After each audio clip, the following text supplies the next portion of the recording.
உங்கள் சத்யாவின் full moon sale up to 70% தள்ளுபடி. AC விலை 2ஆம் தேதி முதல் 15% வரை உயர்கின்றது. இப்போதே ஏசி வாங்கி பணத்தை சேமியுங்கள்.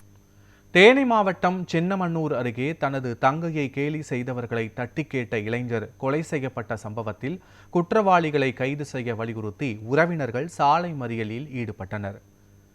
எரச்சநாயக்கனூர் பகுதியை சேர்ந்த சூர்யா என்பவர் பள்ளிக்கு செல்லும் போது சில சிறுவர்கள் தனது தங்கையை கேலி செய்ததாக கூறி சம்பந்தப்பட்டவர்களை கண்டித்துள்ளார். இந்த மோதல் காரணமாக சூர்யா மர்ம நபர்களால் படுகொலை செய்யப்பட்டார்.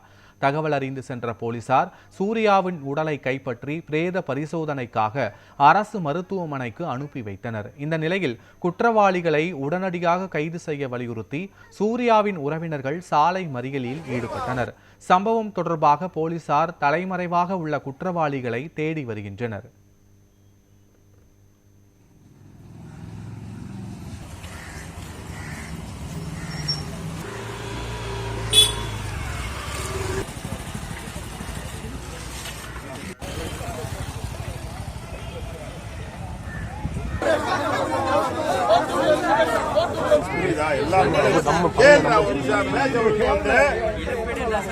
ஒரு நாள் தான் 6 மாசம் ஆச்சு.